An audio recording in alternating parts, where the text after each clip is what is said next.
লজ্জাজনক বিষয়, এদেশের মেয়েদের তাদের বাবারা, এদেশের মেয়েদের কেউ ঠিকঠাক বলবেন না, কেমন?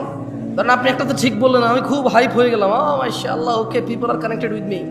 আর একটা তো চুপ থাকলে আমি বলবো যে হয় নাই মনে আমার কথা, দরকার নেই তো আপনি এভাবে কথা বলার, কেমন? ভাই আজকে ভিন্ন জায়গায় এসে পড়ছেন ভাই। হ্যাঁ, এই দেশের বাপেরা তাদের কন্যাদের গায়রতের আত্মমর্যাদা শিক্ষা দেয়নি।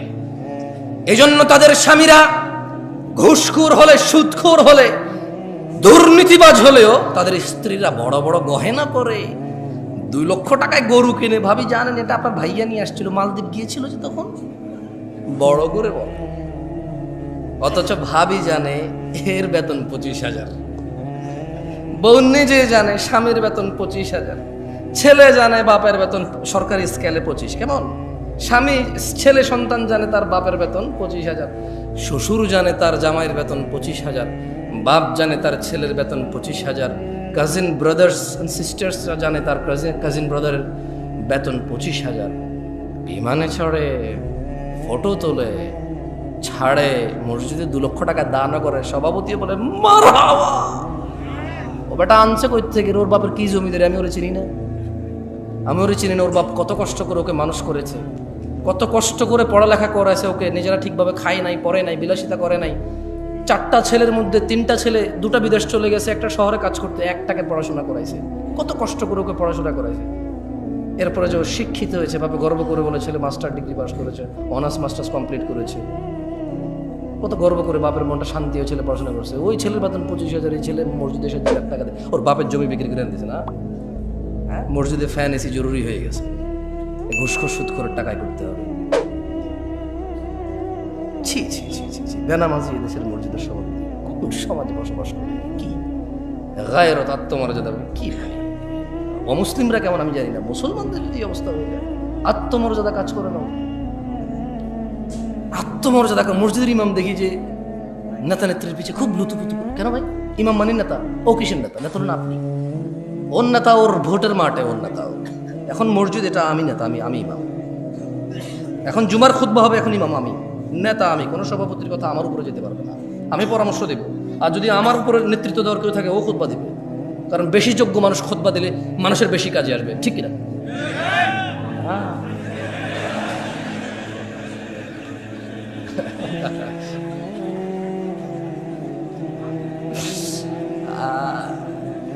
অভ্যাস সহজে যাবে না, সহজে যাবে না।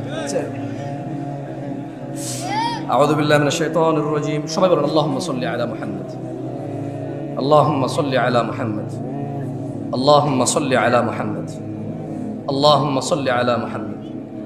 আল্লাহর নবী বলেছে যে একবার দুরূদ পড়বে 10টা রহমত হবে, 10টা গুনাহ মাফ হবে, দরজা বৃদ্ধি হবে।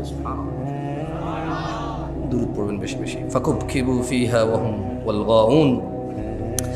অতঃপর তাদেরকে এবং পথ ভ্রষ্টকারীদের, নায়ক নায়িকা, গায়ক গায়িকা, খেলোয়াড়, নেতা নেত্রী, এই নর্তকী, গায়ক, যত কেউ মানুষকে পথভ্রষ্ট করে, যারা জায়গায় জায়গায় গিয়ে সিনেমা দেখায়, জাদু দেখায়, যারা মানুষের জন্য জুয়ার আসর বসায় রাখছে, মদের আসর বসায় রাখছে, ক্যারাম খেলার আসর বসায় রাখছে মানুষের জন্য, আল্লাহ বলছেন এদের সবাইকে এবং যারা ওখানে অংশগ্রহণ করে অধোমুখী করে কোথায় নিক্ষেপ করবে? এগুলো বলবেন। এগুলো বললে কি হয়, মানে আপনার মনে থাকবে যে আল্লাহ কি বলছে, কেমন? ঠিক বা ঠিক যে লাভ নাই। ওয়াজুনুদু ইবলিস আজমাউন, এবং আল্লাহ ইবলিসের বাহিনীর সকলকে জাহান্নামে নিক্ষেপ করবেন।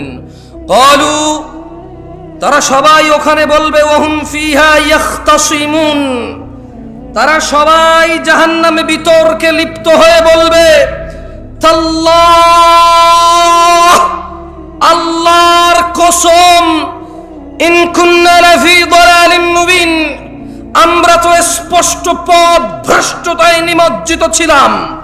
উপস্থিত জনতা, উপস্থিত ভাই, উপস্থিত চাচারা, মুরব্বী যারা বয়স্ক আছেন, সবাইকে একটা কথা বলতে চাই।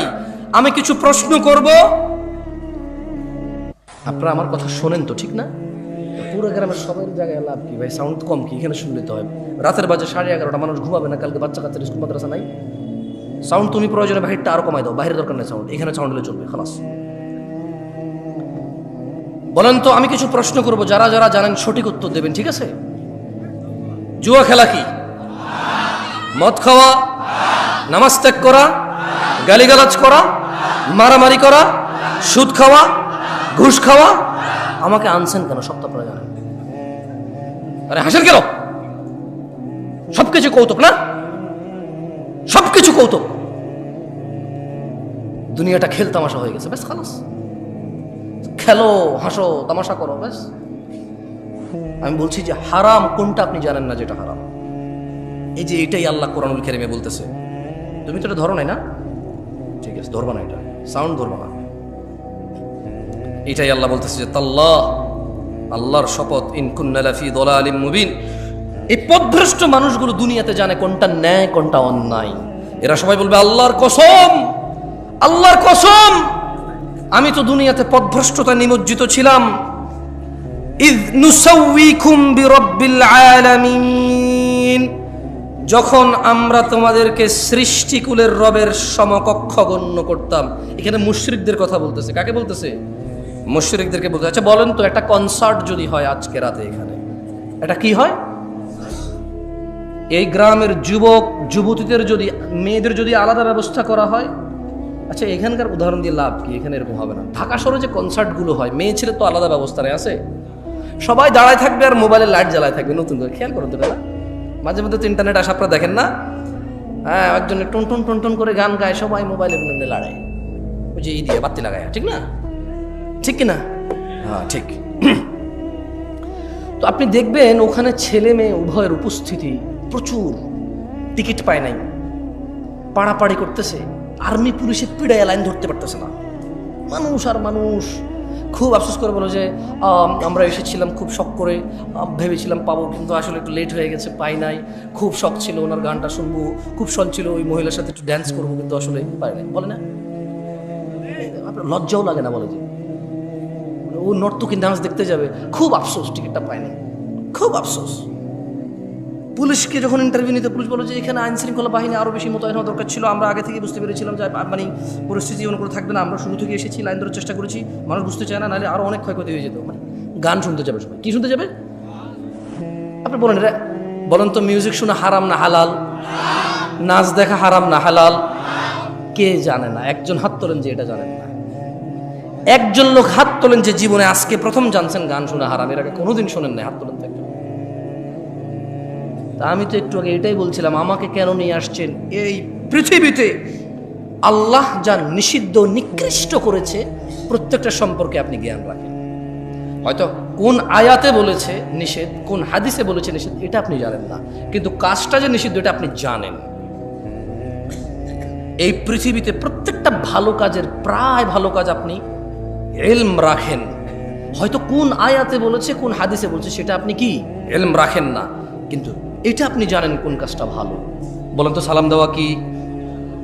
নামাজ পড়া কি? রোজা রাখা, হজ করা, জাকাত দেওয়া, ভদ্র নম্র সভ্য চুপচাপ নীরব ঝগড়াঝাটি না করা কি? কোনটা আপনি জানেন না? সবগুলোই জানেন। আল্লাহ আমাদেরকে বোঝার তৌফিক দান করুন। যাই হোক দিনী ভাইরা, আমি আজকে আমার আলোচনার বিষয়ে চলে আসি। কাদের কাদের দাঁড়িয়ে উঠছে? এই কেউ কি মোবাইল আসো, এই সামনের এইগুলা ছাড়া বাকি তোমাদের যাদের হাতে মোবাইলগুলো একটু বন্ধ করো, কেমন? দেখো আজকাল মানুষের ইজ্জত ইন্টারনেটে নিলাম হয়ে যায়, নিলাম। কোনো মুসলমানের ইজ্জতের পরোয়া করে না। কোথাও দুজন ঝগড়া করতেছে, কোথায় থামাবে, কোথায় এটাকে, যাতে পৃথিবীর অন্যান্য মানুষ দেখে না শেখে, এটাকে দমন করবে, উল্টা আরো ভিডিও করে করে ছেড়ে দেয়। আর এই পুরো বাংলাদেশের সব মানুষকে বুঝাই দেয় যে এইভাবে ঝগড়া করা যায়, এরকম হয়, করা যায়, বল থাকলে, শক্তি থাকলে, মেজাজ থাকলে করা যায়। এগুলো ঠিক না। ভালো কাজ প্রচার করা উচিত, খারাপ কাজ দমন, আর এটাকে কি বলে, এটাকে মানে এটাকে টেক ডাউন করা উচিত, প্রচার করা উচিত না। ওকে, মোবাইল রাখছেন সবাই না? সবাই আপনারা শ্রোতাদের মধ্যে যারা আছেন মোবাইল রেখে দেন। এগুলো যারা আছে এগুলো দাঁড়ায় গেছে এদিকে, আপনাদেরকে দেখা যাচ্ছে না, ঠিক না? কিন্তু আপনাদের যাদের মোবাইল আছে সামনের লোকজন দেখা যাচ্ছে। আমি দুইটা প্রশ্ন করব, আপনারা কি সুন্দর উত্তর দিবেন আমাকে? প্রথম কথা হলো, আমি আপনাদের বলবো, কেউ কারো দিকে তাকাবেন না, সবাই হাত তুলবেন যারা আজকে, আমি বলে দিচ্ছি, কেউ কারো দিকে তাকাবেন না, সবাই নিম্নমুখী হয়ে অথবা যেভাবে তাকায় আছেন সামনে এভাবে তাকায় থেকে হাত তুলবেন যারা আজকের ফজরের নামাজ পড়েন নাই। হাত তোলেন ফজরের নামাজ যারা পড়েন নাই। না না, তোলেন, সমস্যা না, তুলে রাখেন, তুলে রাখেন। কিছু মানুষ হয়তো বুঝিনি এখন আমার কথা। যারা আজকে ফজর নামাজ পড়েননি হাত তোলেন। তুমি ভিডিও করবে না, এই ছেলে মোবাইল নামাও, মোবাইল নামাও, হ্যাঁ মোবাইল নামাও। যারা ফজর পড়েননি রাখেন, এবার হাত নামান। এবার আমি আরেকটা হাত নামান, আরেকটা প্রশ্ন করি। এই যে আজকে এখানে মাহফিল শিবগঞ্জে, যারা এখানে উপস্থিত আছেন, উপস্থিতদের মধ্যে যারা আজকেই ঈশান নামাজ পড়েন নাই তারা হাত তোলেন। কেউ কারো দিকে তাকাবেন না প্লিজ, লজ্জা পাওয়ার দরকার নাই, কাউকে লজ্জা দেওয়ার দরকার নাই। আমরা জাস্ট এটা অনুমান করবো যে আমাদের মধ্যে আমরা কত গাফেল। যারা ঈশান নামাজ পড়েন নাই আজকেই হাত তোলেন। অনেক, এই সাইডটা অনেক বেশি, হ্যাঁ রাখেন। দেখেন, এই যদি হয় আমাদের অবস্থা, আমরা এই শিবগঞ্জ উপজেলায় আজকে যা কয়টা মাহফিল হচ্ছে, এই ইউনিয়নে আজকে যা কয়টা মাহফিল হচ্ছে, এই গ্রামের আশপাশ 10টা গ্রাম মিলে আজকে হয়তো এই মাহফিলটাই হচ্ছে। এর আশপাশের কোনো গ্রামে মাহফিল আছে এখন? এই এতগুলো মানুষের মধ্যে যারা আমরা আল্লাহর দ্বীন শুনতে পছন্দ করি, আল্লাহর দ্বীন শিখতে ইচ্ছুক, আমাদের মধ্যে 60% জন লোক আজকে ঈশান নামাজে পড়ি নাই। তাহলে বাকিদের অবস্থা কি? বাকিদের অবস্থা কি? সলাহ, আপনারা কেউ কি মনে কষ্ট নেবেন আমি যদি এই যে মাইক ম্যানের সাথে একটু কথা বলি? ওকে তিরস্কার করবেন? করবেন না। ছোট ভাই, তুমি আমার একটা কথা বলি, মনে কিছু করো না। তুমি আজকে ঈশান নামাজ পড়ো নাই, কিন্তু হাসতেছেন কেন? কোন জায়গায় আসছি ভাই? আপনাকে যে কোনো কথায় হাসেন? কথা বুঝবেন আগে, কত গুরুত্বপূর্ণ কথা বলতেছি। আমার আসলে ওয়াচ করার ইচ্ছাই চলে যাচ্ছে দিন দিন। তুমি তো আজকে ঈশান নামাজ পড়ো নাই, হাসির কি হলো? ও পড়ে নাই নামাজ, মানে হাসির কি আছে? এটা আমি বুঝতে পারছি ও পড়ে নাই। এবার ওকে দিয়ে বলি, এই প্যান্ডেলওয়ালা আছে এই জায়গায়? প্যান্ডেলওয়ালা আছে? আজকে তোমাদের ভলান্টিয়ার কতজন? সবাইকে ডাকো। ওখান থেকে আমি মিনিমাম ছেলে পেলেকে বাইরে করবো যারা ঈশান নামাজ পড়ে নাই। সব বাইরে আছে না? ঠিক আছে, আমি চলে গেলাম। ইনশাল্লাহ ওয়াজ শেষ করে তোমরা কালকে বিচার করিও তোমাদের, যে তোমাদের ভলান্টিয়ারদের মধ্যে কত ছেলে ইভেন নামাজ পড়ে নাই ঈশান, কিন্তু ওরা ওয়াজ করাচ্ছে আমাকে কত দূর থেকে নিয়ে এসে। ওদের কথা হচ্ছে সারা বাংলাদেশের, সারা শিবগঞ্জকে হিদায়ত করে দেবে। তাহলে কোনো মানুষ আর খারাপ করবে না, সব খারাপ আমাদের। হুজুর নিয়ে আসছে দূর থেকে, সব মানুষের হিদায়ত করে দেবে, কেউ আর অন্যায় করবে না। তাহলে একমাত্র অন্যায় করার বাকি কে থাকে? আমরা। আমরা আয়োজন করে হুজুর নিয়ে এসে সবাইকে ফু দিয়ে হেদায়ত করে দেবে। ফু দিয়ে হেদায়ত হয় না? ফু দিলে হেদায়ত হয়? হেদায়ত কে দেয়? চাইতে হয় কিনা? কারা চায়? যারা জান্নাতের আশা করে, যারা জাহান্নামের ভয় পায়। একটা মাইকম্যান এই শীতকালের সিজনে এমন কোনো দিন নেই যেদিন সে ওয়াজ শোনে না। এদেশের ওয়াজ যদি মানুষের খুব বেশি একটা কাজে আসতো, সবার আগে ও সবচাইতে ভালো মানুষ হতো। আমি ওকে খারাপ বলছি না, আমি ওকে মানুষ হিসেবে খারাপ বলছি না। আমার ওয়াজ যদি কারো কাজে আসতো, আমি বিলিভ করি প্যান্ডেলওয়ালা, মাইকওয়ালা আর স্বেচ্ছাসেবক ভলান্টিয়ারদের সবার আগে কাজে আসতো। কিন্তু আমি দেখেছি এদেশের আয়োজকদের মধ্যেই বেনামাজি, ঘুষখোর, সুদখোরে ভরপুর থাকে। দু একজন ভালো থাকে, দু একজনের ইচ্ছা চেষ্টায়, বাকিরা, হ্যাঁ বাকিরা যে সাড়া দেয় এটার জন্য তারা নেকি পাবে যদি তারা নামাজি হয়ে মরে। আর বেনামাজি মরলে উঠলে হিসেবেই আসবে না। আল্লাহ আমাদের বোঝার তৌফিক দান করুন। তোমাদের যাদের বয়স, মানে যাদের দাড়ি উঠেছে এবং দাড়ি শেভ করো তোমরা যারা, কেমন, আমি তোমাদের, যারা তোমরা শেভ করো তারা তোমরা হাত তোলো। মানে যারা দাড়ি কাটো তারা হাত তোলো তো একটু, কতজন সংখ্যা? সব কথায় দেখি হাসে আপনাদের এলাকার মানুষ, আমি বুঝলাম না জিনিসটা। সব কথায় হাসে। তুমি তো দাড়ি কাটো, হাত তুলছো না কেন? এই কেউ ভিডিও করবে না, কেউ ভিডিও করবে না। তোমাদেরকে বলছি যে মুসলমানের ইজ্জত আমানত তোমাদের কাছে, তারপর তোমরা ভিডিও করতেছো কেন? লজ্জা দিচ্ছ সবাইকে। এটা কি বিক্রি করবে ফেসবুকে? ফেসবুক মানে মুসলমানদের ইজ্জত ফেসবুকে বিক্রি করে দিবা?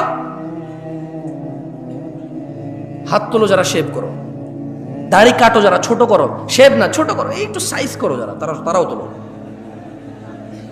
তোলো তোলো তোলো তোলো। হাত নামাও, হাত নামাও। জান্নাতে যেতে চাও?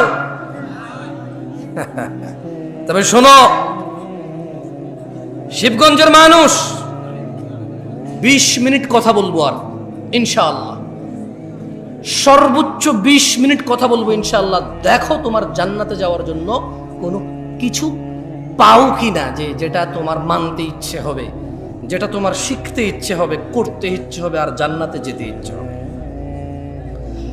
قال الله تعالى إن الدين عند الله الإسلام, নিশ্চয়ই আল্লাহর কাছে একমাত্র মনোনীত দিন হচ্ছে ইসলাম। وما اختلف الذين أوتوا الكتاب إلا من بعد ما جاءهم العلم بغيا بينهم, আর যাদেরকে কিতাব দেওয়া হয়েছিল তারা কেবল নিজেদের পরস্পরের নিজেদের ঝগড়াঝাটির বলিবশত হয়ে বিদ্বেষ পোষণ করেছে। তাদের কাছে জ্ঞান আসার পরেও জানা করা কি, দাড়ি কাটা কি, সুদ খাওয়া কি, ঘুষ খাওয়া কি, মারামারি করা, বাপ মায়ের অবাধ্য হওয়া, নামাজ ত্যাগ করা, গালিগালাজ করা। আল্লাহ বলছে জ্ঞান আসার পর নিজেদের বিদ্বেষ, নিজেদের একজন আরেকজনের সাথে প্রবলেম, এই দল ওই দল, ও দল এই দল, ওরা হানাফি করে, এটা শাহাফি করে, এটা মালাকি করে, ওটা হাম্বালি করে, ওটা চিশতি করে, ওটা সাবরি করে, ওটা তরিকত করে, ওমুকে ওটা হাকিকত করে, ওটা মারেফত করে, হ্যাঁ ওটা চিশতি করে। এই শুধু মানে এটা কেন করবো না, এটা তো সুন্নত। বলছে যেটা ওয়াহাবি করে। তো এটা কেন করছো, এটা তো বিদআত। বলছে এটা ওয়াহাবিরা করে না, আমরা করি। মানে ইসলামের সাথে ওর কোনো প্রবলেম নাই, কোরআন সুন্নাহর সাথে ওর কোনো বিদ্বেষ নাই, কিন্তু শুধু ওই অমুক দলে এটা করে তাই ও করবে না, অমুক দলে এটা করে না তাই ও করবে। আল্লাহ বলছে যে জ্ঞান আসার পর নিজেদের পরস্পর বিদ্বেষ বশত তাদের নিকট জ্ঞান আসার পর তারা মত অনৈক্য ঘটিয়েছিল। ওয়ামান ইয়াকফুর বিআয়াতিল্লাহ, ও শিবগঞ্জের যুবক ও বৃদ্ধরা, যে ব্যক্তি আল্লাহর আয়াত সমূহ থেকে মুখ ফিরিয়ে নেবে, ফাইন্নাল্লাহা সারিউল হিসাব, তবে নিশ্চয়ই আল্লাহ দ্রুত হিসাব গ্রহণকারী। জেনে রাখো, তোমরা যারা রোনালদো, রিভালদো, খেলোয়াড়, নায়ক, নায়িকা, গায়ক, গায়িকার অনুসারী রয়েছো, তোমরা যারা তাদের মতো চুল রাখো, প্যান্ট পরো, জামা কাপড় পরো, গান গাও, গান লেখো, কবিতা করো, ওইভাবে ভালোবাসো যেভাবে তারা ভালোবাসে, ওভাবে ঘৃণা করো যেভাবে তারা ঘৃণা করে, তারা দুঃখে তোমাদেরকে নাটক করে দেখায়, ফাঁসি দিয়ে দেয়, তোমরাও দিয়ে দাও। তারা তোমাদেরকে নাটক করে দেখায়, তারা ভালোবাসলে দুনিয়ার সবার সামনে বলে যে, সবার সামনে বলতে পারি আমি তোমাকে ভালোবাসি, তোমার লাজ লজ্জা শরম সব বেঁচে খেয়েছো, কারণ নাটকে দেখেছো সে ভালোবাসে, তার প্রেমিকার হাত ধরে দৌড়ায় চলে গেছে সবার সামনে দিয়ে, তুমি দৌড়াও। তুমি দেখেছো নাটকের নায়ক পার্কে গিয়েছে, তার প্রেমিকাকে নিয়ে বাদাম খাচ্ছে হেঁটে হেঁটে, তুমিও এখান থেকে একদিন ছুটি পেয়ে বান্ধবীকে বলো হ্যাঁ তুমি চলে আসো, আমি আসতেছি। সিএনজি ভাড়া করে, রিক্সা ভাড়া করে, এমক তমক করে বন্ধু বান্ধব উপরে লাগায় বাদাম কিনে পার্কে হেঁটে হেঁটে খাও। এটা কার অনুসরণ? আল্লাহ নবীর অনুসরণ? এটা শিখাইছে কে বলো তো? এখন বলবা জামশেদ ভাই আপনি বেশি বেশি আজকে সিনেমার না গায়ক গায়িকা নায়ক নায়িকা বলছেন। কে শিখেছে তোমাকে যে প্রেম মানে তোমাকে এই ভালোবাসা? মানে ভালোবাসলে পার্কে যেতে হয়, হাত ধরতে হয়, বিয়ে করা ছাড়া, তারপরে গান গিয়ে গিয়ে ছবি তুলতে হয়, বাদাম খেতে হয় হেঁটে হেঁটে জনসম্মুখে, তারপর দুজনে মিলে ছবি তুলতে হয়। তুমি এই শিক্ষা পেয়েছো কোথায়? তোমার আব্বা তোমার আম্মার সাথে এরকম করেছিল? তোমার দাদা তোমার দাদির সাথে? তোমার নানা তোমার নানির সাথে? তোমার মামা তোমার মামির সাথে? Where did you get this learn? What did you learn this? তুমি শিখছো কোথায় এটা? কে শিখেছে তোমাকে বলতে পারো? মানে এটাকে ভালোবাসা বলে, এটা কে শিখেছে তোমারে? কোনো একটা মেয়েকে বিয়ে করো নাই, দেখছো খুব সুন্দর লাগছে, আর যেটা সুন্দর ওকে সবার কাছে সুন্দর লাগবে। আশ্চর্য, যে মেয়েটা সুন্দর ওই মেয়েটা শুধু তোমার চোখে সুন্দর লাগে এরকম না, সবার চোখে সুন্দর লাগবে ওটাকে। এখন তুমি ওকে চিঠি দিবা, পত্র দিবা, বোন ভাই এই সেই হ্যানতেন দিয়া ওর সাথে জোর করবা, ওর পিছিয়ে পিছিয়ে পিছিয়ে পিছিয়ে পিছিয়ে ঘুরবা, এরপরে ওর সাথে তুমি লাইন কানেকশন করবা। তোমাকে কে শিখাইছে যে এইভাবে মেয়েদের সাথে কানেকশন রাখা যায় বিয়ে না করে? ইসলাম তো বিয়ে করা ছাড়া কোনো মেয়ের আশপাশে যাওয়ার কোনো শিক্ষা নাই ইসলাম। তুমি কোথায় শিখতে পাইছো বলতে পারো আমাকে? বলেন তো কোথায় শিখছেন? নায়ক নায়িকারা শিখাইছে। কে শিখাইছে? নায়ক নায়িকারা শিখেছে। আল্লাহ আমাদেরকে বুঝার তৌফিক দান করুন, আমিন। তবে শোনো, তোমরা যারা নায়ক নায়িকার অনুসারী, গায়ক গায়িকার অনুসারী, আমি তোমাদের একটা হাদিস পড়ে শোনাই। এর আগে আমি তোমাদেরকে একটা আয়াত পড়ে শোনাবো। আল্লাহ বলছেন মাইয়ুতির রাসূল, যে রাসূলের অনুসরণ করে, রাসূল যেভাবে ভালোবাসে সাল্লাল্লাহু আলাইহি ওয়াসাল্লাম, রাসূল যেভাবে ঘৃণা করে সাল্লাল্লাহু আলাইহি ওয়াসাল্লাম, তিনি সাল্লাল্লাহু আলাইহি ওয়াসাল্লামের যে অনুসরণ করে ফাকাদ আতা আল্লাহ, যে আমার রাসূলের মতো খায়, যে আমার রাসূলের মতো পড়ে, যে আমার রাসূলের মতো ভালোবাসে, যে আমার রাসূলের মতো ঘৃণা করে সাল্লাল্লাহু আলাইহি ওয়াসাল্লাম, ফাকাদ আতা আল্লাহ, আল্লাহ নিজে বলছে যে সে আল্লাহর ইবাদত করে।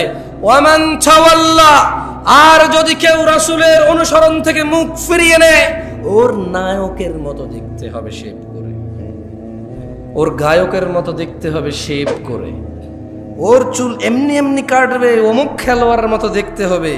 আল্লাহ বলছে যে ওয়ামান তাওয়াল্লা, যে রাসূলের অনুসরণ করে না, ফামা আরসালনাকা আলাইহিম হাফিযা, ইয়া রাসূলুল্লাহ আমি আপনাকে এই সুন্নত বিরোধী লোকগুলোর তত্ত্বাবধায়ক করে পাঠাইনি। দিন হচ্ছে আল্লাহর কাছে একমাত্র ইসলাম, তাহলে দিন কি? এটাও কোরআনুল কারীমে আল্লাহ বলছেন ওয়ামা আতাকুমুর রাসূল, যা রাসূল দিয়েছে ফাখুযুহু, যত কিছু তোমার রাসূল আমার রাসূল দিয়েছেন, ফাখুযুহু, তা সব নিয়ে নাও। ওয়ামা নাহাকুম আনহু, যত কিছু থেকে নিষেধ করেছে, ফান্তাহু, তা থেকে তোমরা বিরত হও। ওয়াত্তাকুল্লাহ ইয়া নাস, তোমরা আল্লাহর তাকওয়া অবলম্বন করো। ইন্নাল্লাহা শাদীদুল ইকাব, নিশ্চয়ই আল্লাহ শাস্তি দানে অনেক কঠোর। দিনী ভাইরা, রাসূল সাল্লাল্লাহু আলাইহি সাল্লাম কি দিয়েছে বলতে পারেন কেউ? অনেক কিছু দিয়েছে। কতটুকু আমি একটু পড়ে শোনাবো আপনাকে, একটা হাদিস শোনাবো। দেখেন, আন আব্দুল্লাহ ইবনে মাসউদ রাদিয়াল্লাহু আনহু قال, আব্দুল্লাহ ইবনে মাসউদ রাদিয়াল্লাহু আনহু থেকে বর্ণিত, তিনি বলেন قال রাসূলুল্লাহ সাল্লাল্লাহু আলাইহি ওয়াসাল্লাম, আল্লাহ রাসূল সাল্লাল্লাহু আলাইহি ওয়াসাল্লাম বলেছেন, ইন্নাহু লাইসা শাইউন ইউকাররিবুকুম ইলাল জান্নাহ ইল্লা ক্বাদ আমারতুকুম বিহি। আব্দুল্লাহ ইবনে মাসউদ বলতেছেন রাদিয়াল্লাহু আনহু যে আল্লাহ নবী সাল্লাল্লাহু আলাইহি ওয়াসাল্লাম বলছে যে নিশ্চয়ই এমন সকল কিছু যা তোমাদের ইউকাররিবুকুম ইলাল জান্নাহ, যা তোমাদের জান্নাতের নিকটবর্তী করে, ইল্লা ক্বাদ আমারতুকুম বিহি, কোনো কিছু আমি নির্দেশ দেওয়া থেকে বিরত হইনি। কোনো কিছু, এমন যত কিছু আছে তোমাকে জান্নাতের নিকটবর্তী করবে, আমি সব কিছুর আদেশ করেছি। ইন্নাহু লাইসা ইউকাররিবুকুম ইলাল জান্নাহ ইল্লা ক্বাদ আমারতুকুম বিহি ওয়া লাইসা শাইউন ইউকাররিবুকুম ইলান নার ওয়া লাইসা শাইউন ইউকাররিবুকুম ইলাল জাহান্নাম ওয়া লাইসা শাইউন ইউকাররিবুকুম ইলান নার, আর এমন কিছু নেই যা তোমাদের জাহান্নামের নিকটবর্তী করে, ইল্লা ক্বাদ নাহাইতুকুম আন, যা থেকে আমি তোমাদের নিষেধ করি নাই। সুবহানাল্লাহ। আল্লাহ নবী বলছে যে এমন সব কিছু আমি তোমাকে বলেছি যা জান্নাতের কাছে নিয়ে যায়, এমন সব থেকে তোমাকে বারণ করেছি যা তোমাকে জাহান্নামের কাছে নিয়ে যায়। দিনী ভাইয়েরা, ইসলাম, আমি একটু আগে বলেছি, উপস্থিত শ্রোতাদের মধ্যে অনেকেই ফজরের এশা পড়িনি আমরা। এটা বিচিত্র নয়, আপনি ভাবছেন আমি অবাক হব এটাতে, আমি অবাক নই। কারণ আবু হুরায়রা রাদিয়াল্লাহু আনহু قال, আবু হুরায়রা রাদিয়াল্লাহু আনহু বলছেন, ওনার থেকে বর্ণিত, قال রাসূলুল্লাহ সাল্লাল্লাহু আলাইহি ওয়াসাল্লাম, আল্লাহর নবী সাল্লাল্লাহু আলাইহি ওয়াসাল্লাম বলেছেন, বাদা আল ইসলামু গরীবা, ইসলামের সূচনা হয়েছিল অপরিচিত অবস্থায়, ওয়া সায়াউদু কামা বাদা গরীবা, অচিরেই তা শুরুর মতো অপরিচিত অবস্থায় ফিরে যাবে। ফাতুবা লিল গুরাবা, সুতরাং এরূপ অপরিচিত অবস্থায় সঠিক ইসলামের উপর যারা টিকে থাকবে, ফাতুবা লিল গুরাবা, সুসংবাদ, সুসংবাদ তাদের জন্য সুসংবাদ। খুশি হও তোমরা যারা এই কঠিন থেকে কঠিন সময়ে অপরিচিত অবস্থায় যারা ইসলামের উপর টিকে থাকার চেষ্টা করবে। আল্লাহর নবী বলছে ফাতুবা লিল গুরাবা, সুসংবাদ তাদের জন্য যারা এরূপ অবস্থায় ইসলামের উপর টিকে থাকবে। আপনারা কারা কারা আল্লাহর ভালোবাসা পেতে চান? আসলে আল্লাহর ভালোবাসা পেতে চান? তাহলে টাকনুন নিচে প্যান্ট পরে আর দাড়ি শেভ করে নামাজ মিস করে হবে না, নামান। আল্লাহ বলছেন কুল, ও মুহাম্মদ সাল্লাল্লাহু আলাইহি ওয়াসাল্লাম, আল্লাহ বলছেন যে কুল, আপনি বলেন, ইন কুনতুম তুহিব্বুনাল্লাহ, যদি তোমরা আল্লাহকে ভালোবাসো। আমরা কি আল্লাহকে ভালোবাসি? ভালোবাসি আল্লাহকে, জান্নাতের মালিককে ভালোবাসি, বিচার দিনের মালিককে ভালোবাসি, জাহান্নাম থেকে উদ্ধারকারীকে ভালোবাসি আমরা। তো আল্লাহ বলছে যে কুল, আপনি বলে দেন, ইন কুনতুম তুহিব্বুনাল্লাহ, যদি তোমরা আল্লাহকে ভালোবাসো, এই দাবি করো, ফাত্তাবিউনি, ও মুহাম্মদ সাল্লাল্লাহু আলাইহি ওয়াসাল্লাম, আপনি বলে দিন যে তাইলে আমি মুহাম্মদের অনুসরণ করো। কার অনুসরণ করতে? কার? দাড়ি কেটে ওনার অনুসরণ হবে? টাকনুন নিচে প্যান্ট পরে ওনার অনুসরণ হবে? দাঁড়িয়ে দাঁড়িয়ে চায়ের কাপ বাম হাতে খেয়ে ওনার অনুসরণ হবে? ডান পা দিয়ে টয়লেটে গেলে ওনার অনুসরণ হবে? ঘরে সালাম না দিয়ে ঢুকে গেলে ওনার অনুসরণ হবে? বাতি, ফ্যান, সুইচ এগুলো বিসমিল্লাহ বলে অন অফ না করলে ওনার অনুসরণ হবে? বিসমিল্লাহ বলে দরজা বন্ধ না করলে ওনার অনুসরণ হবে? তো তাহলে ওনার অনুসরণ হবে যদি আমরা ওনার সুন্নতকে পালন করি। আল্লাহ বলছেন ইউহিব্বুকুমুল্লাহ, যারা যারা রাসূলকে ভালোবাসো শুনে নাও, তোমাদেরকে আমি আল্লাহ নিজে ভালোবাসি। ওয়া ইয়াগফির লাকুম যুনুবাকুম, তোমাদের সমস্ত গুনাহ আমি ক্ষমা করে দেব। ওয়াল্লাহু গফুরুর রহিম, আর আল্লাহ হচ্ছে অত্যন্ত ক্ষমাশীল। দেখুন, আপনাকে একটা কথা বলি আমি, আউযু বিল্লাহি মিনাশ শাইতানির রাজিম। সেটা হচ্ছে, আজকে উপস্থিত যারা বেনামাজি, নামাজ ত্যাগ করেছেন, যারা উপস্থিত আছেন, কারো বয়স 40 বছর, কারো বয়স 30 বছর, কারো বয়স আচ্ছা একটু 25 বছরের কম যারা, তারা একটু উঠে দাঁড়াও তো। 25 বছরের নিচে যাদের বয়স কম, উঠে দাঁড়াও। কম, আপনার দান পাবেন কই থেকে? সব তো ছাত্র, কালেকশন হবে না, সব তো ছাত্র, ছোট ছেলে মেয়ে। মাশাআল্লাহ, তাবারাকাল্লাহ। বসো বসো বসো।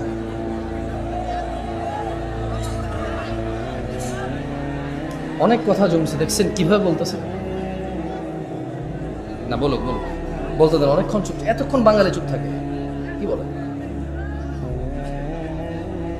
যাই হোক, ছোট ভাইরা আমার, আমি অনেক দূর থেকে আসছি, তোমাদের থেকে আমি ওয়াদা নিব না। আমি ওয়াদা নেব না। কেন নেব না? কারণ আল্লাহ নবী সাল্লাল্লাহু আলাইহি ওয়াসাল্লাম বলছেন যে বাইনানা ওয়া বাইনাল মুনাফিকিনা শুহুদুল ইশাই ওয়াস সুবহ, মুনাফিকদের আর মুসলমানদের মধ্যে পার্থক্য হচ্ছে ঈশা এবং ফজরের নামাজে উপস্থিত হওয়া। মুনাফিকরা উপস্থিত হতে পারে না। আমাদের মধ্যে বহু মানুষ ফজর আর ঈশাই পড়ি নাই। সো আমি আর নতুন করে যে মুনাফিকের 3টি আলামত, ওয়াদা করলে খেলাফ করে, তোমাদের থেকে নতুন করে ওয়াদা নিয়ে তোমাদের উপর আমি জিম্মেদারি চাপাই দেব না। তবে আমি কি তোমাদের কিছু অনুরোধ করতে পারি? তোমরা কি অনুরোধটুকু রাখবা? ভাই আমার, আজকের পর থেকে, এখনের পর থেকে, এখান থেকে যাবা, বাসায় যাবা, সোজা গিয়ে অজু করবা, সোজা গিয়ে অজু করবা, অজু করে ঈশার 4 রাকাত সালাত আদায় করে ফেলবা। কয় রাকাত? এই 4 রাকাত পড়া ছাড়া ঘুমায়ও না। এবং আজকের পর থেকে তুমি ফজরের 2 রাকাত ফরজ, জোহরের 4 রাকাত ফরজ, আসরের 4 রাকাত ফরজ, তারপরে মাগরিবের 3 রাকাত ফরজ, ঈশার 4 রাকাত ফরজ, আজকের এই মুহূর্ত থেকে তুমি, তোমার বাপ মা মরে যাক, পৃথিবীতে ঘূর্ণিঝড় সিডর হয়ে যাক, পৃথিবী উল্টে যাক, একদিক ভেসে যাক, আরেক দিক ভেঙে যাক, যুদ্ধে সবচা সারখার ধ্বংস হয়ে যাক, রাজনীতির দলাদলি মারামারিতে সারা পৃথিবী রক্তাক্ত হয়ে যাক, আজকের এই মুহূর্ত থেকে তুমি কোনোদিন এই 17 রাকাত নামাজ ত্যাগ করিও না। তাহলে প্রশ্ন, জামশেদ ভাই, আমার 20 বছর বয়স, 10 বছরের সলাৎ ফরজ। জামশেদ ভাই, আমার 25 বছর বয়স, 10 বছরের সলাৎ ফরজ। জামশেদ ছোট ভাই, আমার 40 বছর বয়স, 10 বছরের সলাৎ ফরজ। বাবা জামশেদ ভাতিজা, আমার 50-55 বছর বয়স, সলাৎ 10 বছরে ফরজ। এই যে আমার 15 বছর, 20 বছর, 30 বছর, 40 বছর নামাজ আদায় করিনি, এর কি হবে? এর কি হবে? আমি এর কোরআন থেকে সমাধান দিয়ে চলে যাচ্ছি, তুমি সমাধান নিয়ে নাও, ওকে? ইনশাআল্লাহ,